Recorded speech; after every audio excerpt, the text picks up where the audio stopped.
Good day everyone, especially to our teacher, Mrs. Jolene T. Macabenta.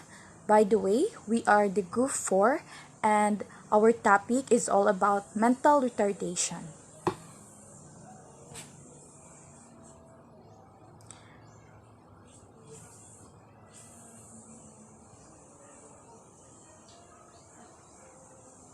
Before I read the learning objectives, I just want to introduce myself. I am Erica Bibaha, the first presenter. So, this is our learning objectives.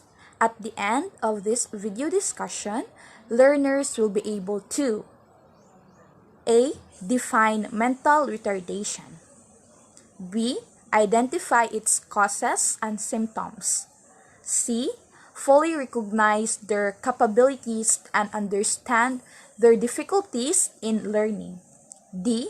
Rectify misconceptions about students with mental retardation. And lastly, learn how teachers should deal with learners who have this disability. So, what is mental retardation? Well, mental retardation is a condition of asserted or incomplete development of the mind, which especially characterized by impairment of skills manifested during the development period, which contribute to the overall level of intelligence, cognitive, language, motor, and social abilities. Mental retardation is a permanent condition. It is characterized by sub-average intelligence, cause limitations in learning and adaptive functioning. Individuals with this disability may be able to live independently in the community and obtain various levels of employment depending on the level of severity. Mental retardation occurs in all races and cultures, although there is a higher prevalence among males than females. Additional, mental retardation is now changed to the term intellectual disability. Mental retardation refers to substantial limitation in present functioning. By the way, in the 5th edition of Diagnostic and Statistical Manual of Mental Disorder, or DSM-5, APA replaced mental retardation with intellectual disability. This is because mental retardation serves negative connotation and become offensive to many people, which results to misunderstanding and misconceptions about the nature of disorder and those who have it. Mental retardation varies in severity. There are 4 different levels of mental retardation. These are: first, mild, IQ score of 50 to 55 to approximately 70. Second, moderate, IQ score of 30 to 35 to 50 to 55. Third, the severe, IQ score of 20 to 25 to 30 to 35. Last is the profound, the IQ score of less than 20 to 25. Now, I will discuss first the mild mental retardation F70. An individual is diagnosed with mild mental retardation if they have an IQ score of 50 to 69. Individuals with mild mental retardation typically develop social communication skills adequate for self-support, but they need assistance during times of unusual stress. Given appropriate support, individual with mild mental retardation can usually live successfully in the community, either independent or supervised settings. And 80% of individuals with mental retardation are employed, mainly unskilled and semi-skilled jobs. This. Now let's go to the second. The moderate mental retardation F71. An individual is diagnosed with moderate mental retardation if they have an IQ score of 35 to 49. About 10% of individuals with mental retardation may fall within this category.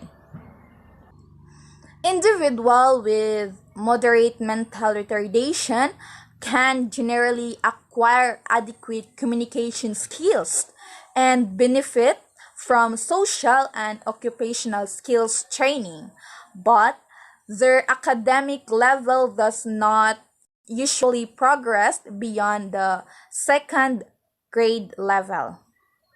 They are slow in learning to speak and have fair motor coordination. The majority of individuals are able to manage unskilled or semi-skilled work in sheltered conditions with supervised settings and are able to attend to their personal needs and care under supervision.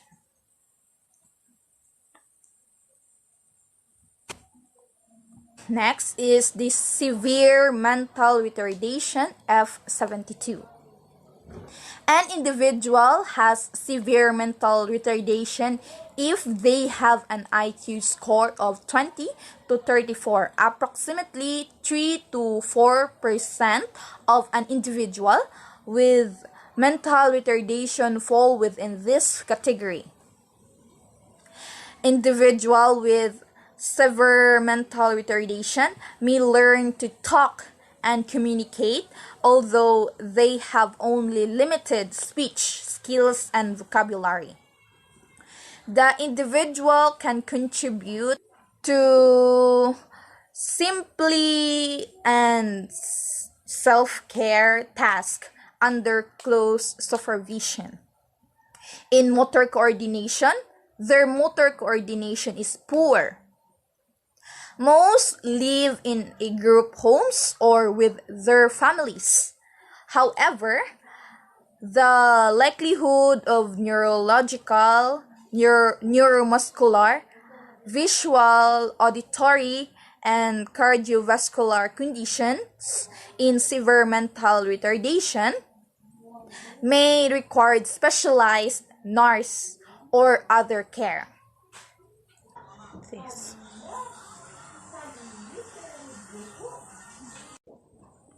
And last is the profound.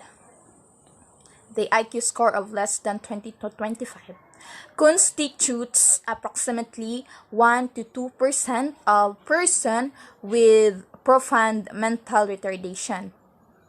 Individual with profound mental retardation may be taught some self-care skills and learn to communicate their needs given the appropriate training. So now, I will introduce to you Mr. Gio, since he will be the one to discuss the two areas limitation of intellectual disability. Mr. Gio? So in continuation, someone with intellectual disability or mental retardation has limitations in two areas. So these two areas are first, intellectual functioning, and second is adaptive behaviors. So first is intellectual functioning. Intellectual functioning is also called intelligence. It refers to general mental capacity such as learning, reasoning, problem solving, and so on. So in simple terms, Ang intellectual functioning is the ability wherein a person can learn, can reason out, can solve problems, and so on. So if you have those abilities, then you have intellectual functioning.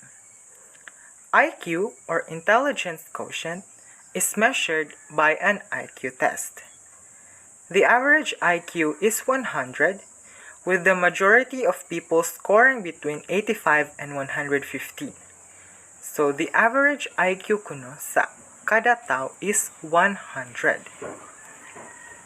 And naka-average IQ nga 100 if mag-score ka between 85 and 115.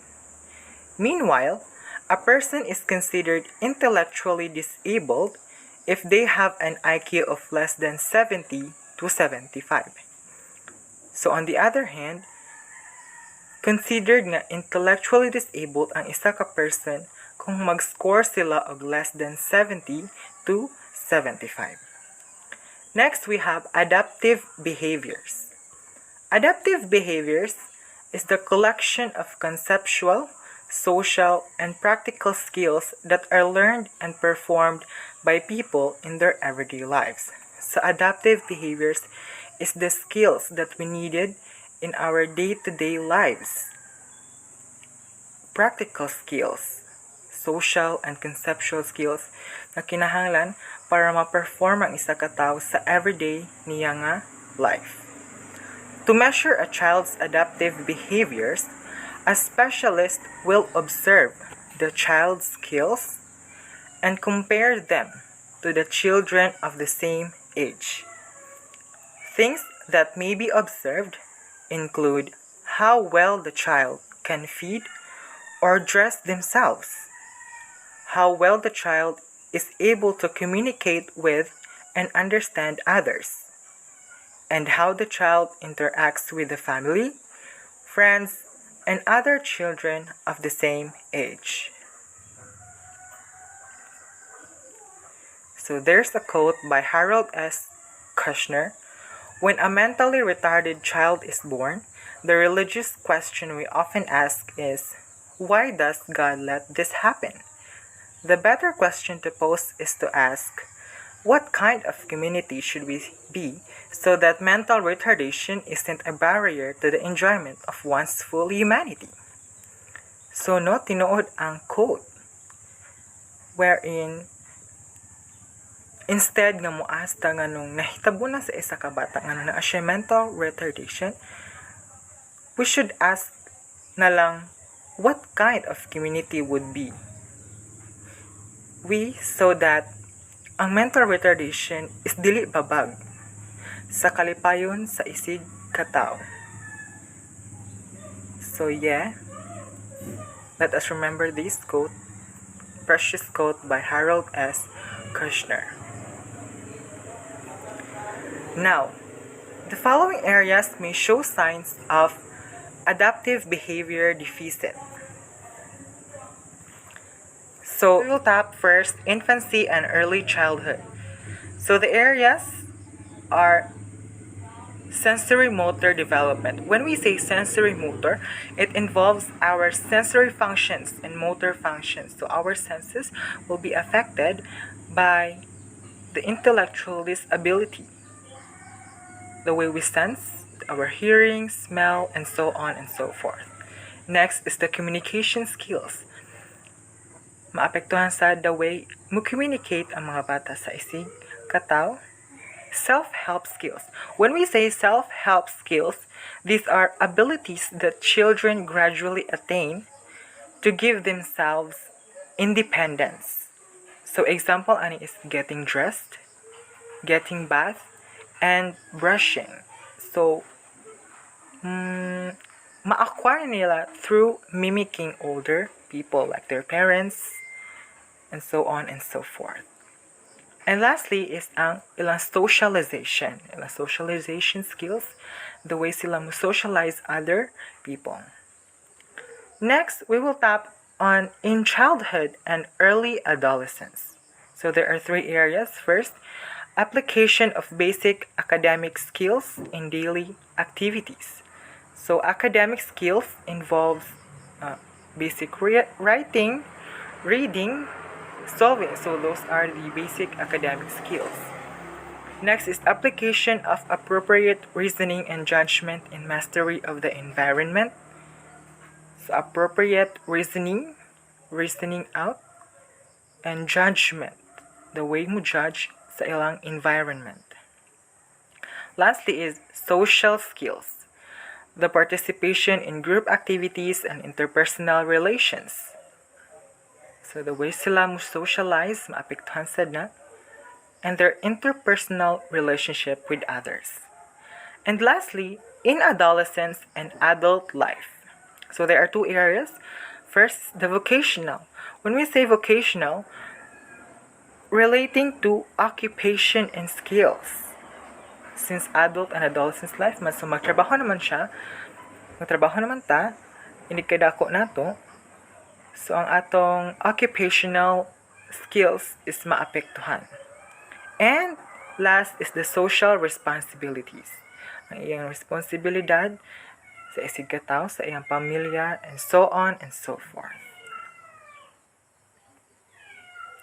So now, what are the causes or what causes intellectual disability? Anytime something interferes with normal brain development, intellectual disability can result. However, a specific cause for intellectual disability can only be pinpointed about a third of the time. So the most common causes of intellectual disability are the following. First is genetic conditions. When we say genetic, it involves our genes or heredity. So genetic conditions mo occur na siya when you inherit an altered gene or changed gene from your parents, which can bring more risk on that particular condition. So these genetic conditions include things like Down syndrome and Fragile X syndrome. So next is the problems during pregnancy. So of course, usap pod sa makakos og intellectual disability sa isa ka bata ang problems during pregnancy. So these problems include alcohol or drug use, malnutrition, certain infection, or preeclampsia. Those problems during pregnancy can interfere with fetal brain development that could lead to intellectual disability. The third one is problems during childbirth. Kung naati problems during pregnancy, naapoti problems during childbirth sa pagpanganak na. Intellectual disability may result if a baby is deprived of oxygen. Kung deprived siya sa oxygen, kung kamay siya oxygen, maka-result na sa intellectual disability. Or, if a baby is born extremely premature. So those are the problems during childbirth which can lead to intellectual disability. And lastly is the illness or injury. Sakit or injury. So infections like meningitis, whooping cough, or measles can lead to intellectual disability. Also, severe head injury, near drowning experience, makakontribute sa na siya. Extreme malnutrition, infections in the brain, exposure to toxic substances such as lead, and severe neglect or abuse can all contribute in developing intellectual disability. So those are the common causes of intellectual disability. So now, may we give the presentation to the next presenter, Miss Rabel Ann Lagare. So, thank you for that, Mr. Gio Piraot. So, hi guys, I am Robel Ann A. Lagari. Good day, and I will be discussing the signs of intellectual disability in children. So, according to Mr. Gio a while ago, makakos the intellectual disability during pregnancy. Katong parents nga not careful enough during their pregnancy, katong mag-inom, mag-drink of alcohol, mag-nicotine, cocaine, exposed to harmful chemicals, exposed to radiation, na ay diseases such as heart, lung, and diabetes. So, mag-careful ta na. So, let's go to the signs. There are many different signs of intellectual disability in children. Signs may appear during infancy, or they may not noticeable until the child reaches school age. It often depends on severity of the disability. So here are some most common signs of intellectual disability. First is rolling over, sitting up, crawling, or walking late. So, as to pagkahibaw nga late na di ay nag-roll over, nag-sit, crawl, o walk ang baby.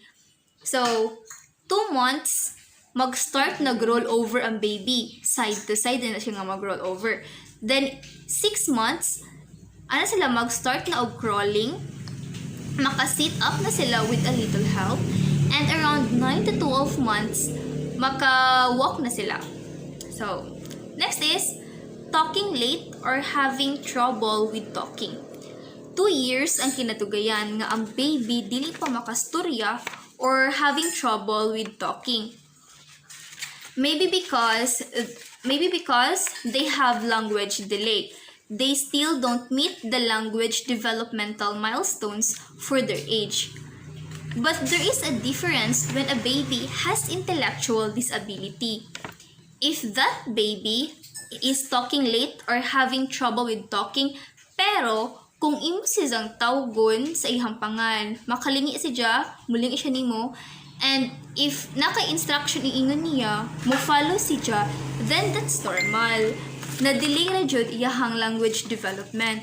On the other hand, if ka nga baby is still having trouble with talking, and if tawgon nimo iyahang name, dili siya makalingi, and then if naka-i-follow nga instruction, dili sad siya maka-follow, then di na siya normal. Next is slow to master things like potty training. So around 6 to 8 years old, the child should be already potty trained. Di na mag-depend sa parents. And also, if they are slow to master dressing him or herself, and also has difficulty on feeding themselves. Mo ni mga signs. Next is difficulty remembering things. Difficulty remembering things is one of the signs na nang dili pa gani kadugin ni istorya, makalimtan na nila. I mean, you have to repeat yourself multiple times in order for them to remember. Next is inability to connect actions with consequences. It means a child doesn't care about consequences. Di maminaw, budyagon kaayo, badlong, and dapat jud mabuhat nila ang gusto nilang buhaton. And when they have to face consequences, dili nila dawaton. Musamot sila kasapot. Or they will be having explosive tantrums. Yes, isa sa signs ang behavioral problems such as explosive tantrums. Gamay ra gani nga butang matrigger na sila, grabe na sila kasapot, magsapot-sapot na, gubot na kaadyo. So, isa na sa signs nga na intellectual disability ang children. Next is difficulty with problem solving or logical thinking. If you can see that a child is struggling with this and left behind at school, then that is a possibility that a child has intellectual disability. The good thing is, nasa like training para ani, like nasa like schools for children with disability. So, Mo ni ang mga common signs nga ang children has intellectual disability. Next is, a picture is worth 1,000 words. So according to Susan Boyle, I was slightly brain damaged at birth, and I want people like me to see that they shouldn't let a disability to get in the way. I want to raise awareness. I want to turn my disability into ability. This is true. People like them has so much to offer in this world. And their disability is not a hindrance. Like, kita na yung mga tao ang mag-discriminate nila, di ba? They are unique on their own ways. Others are musically inclined. Others are doing artworks and daghan pa nga talent nga makaya nila. So the society should give equal opportunities to them. Next is treatment. So, treatment.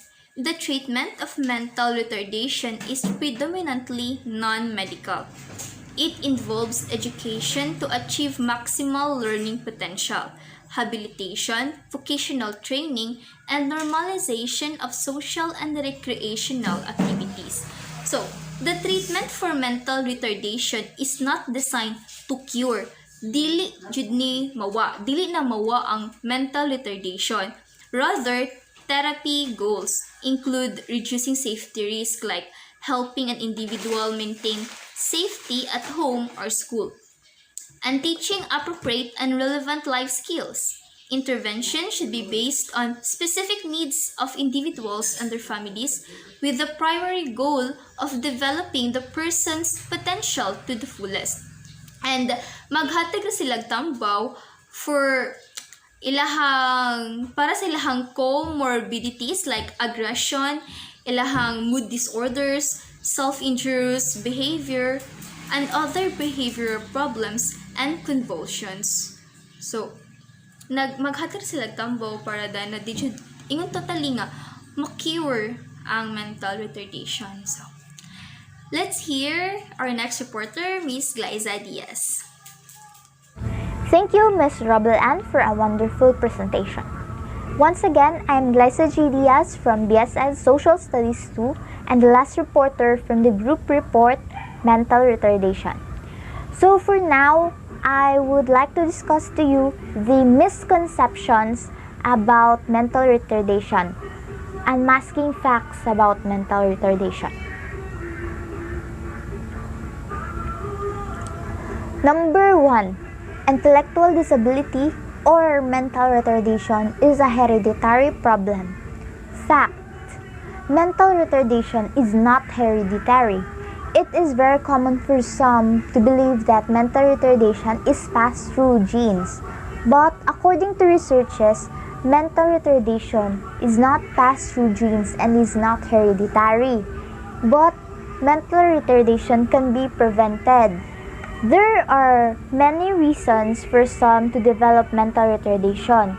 Most often, it is caused by external influences, some of which can be prevented. Number 2, intellectual disability is contagious. Fact: intellectual disability does not spread by any type of contact, nor it is contagious. Intellectual disability is a mental condition, not a contagious disease. This is not like the COVID-19 pandemic, which is spread by any means of contact. Number 3, children with intellectual disability should not be made to cry when being disciplined. Fact: like all children, children with intellectual disability also need to be taught good behavior. However, it is important to take their limitations into consideration while disciplining them. For children with intellectual disability, it is okay to cry when you have been disciplined. But we need to take consideration as a guardian or counselor or whatever to be aware of the borderline when disciplining children with intellectual disability. Number 4, marriage can cure intellectual disability. Fact: this is entirely false. Marriage to a person with intellectual disability must take place with the full consent of the partner, who should be informed about the medical condition of the person. We cannot be oblivious about those children, or rather adults with intellectual disability, to be married casually. We need to inform their partners what is mental retardation, or what is the causes why their partner has mental retardation. Marriage itself cannot cure intellectual disability. Number 5. Adults with intellectual disability can pose sexual dangers to others because they have poor sexual control. The fact is, adults with intellectual disability tend to be sexually inhibited. So what do you mean by sexually inhibited? So those person who is sexually inhibited tends to have a low level rate of sexual desires. They are not easily attracted or don't have the desire to have sexual activities with their partners. Number 6. Medicines and vitamins can cure intellectual disability.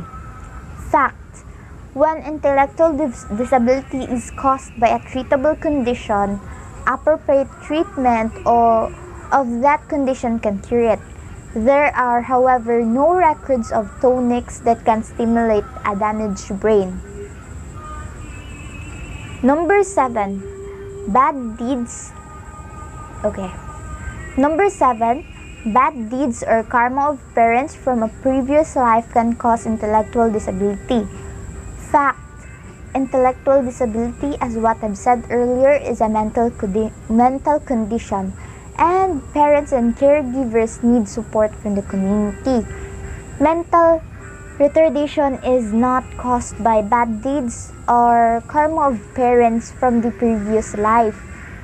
This is a mental condition. Lastly, number 8. Faith healers can cure intellectual disability. Fact is, faith healers mislead parents into believing that they can cure intellectual disability. Intellectual disability, again, is a mental condition. This is treatable with only those who specialize treating such conditions. Faith healers have no such powers to cure intellectual disability. So, as a future teacher, how should teachers deal with learners who have these disabilities? By following these teaching strategies, teachers could possibly deal with the learners with intellectual disabilities. So these are the teaching strategies. Number 1, teach one concept or activity component at a time. Teach one step at a time to help support memorization and sequencing. Teach students in small groups or one-on-one if possible. Always provide multiple opportunities to practice skills in a number of different settings. Use physical and verbal prompting to guide correct responses and provide specific verbal praise to reinforce these responses. Recording lectures will assist those students who have handwriting or coordination problems and those who write slowly, as well as those who have tendency to mishear or misquote. Lastly, use technology to record students' work, example digital photography, tape, or videos.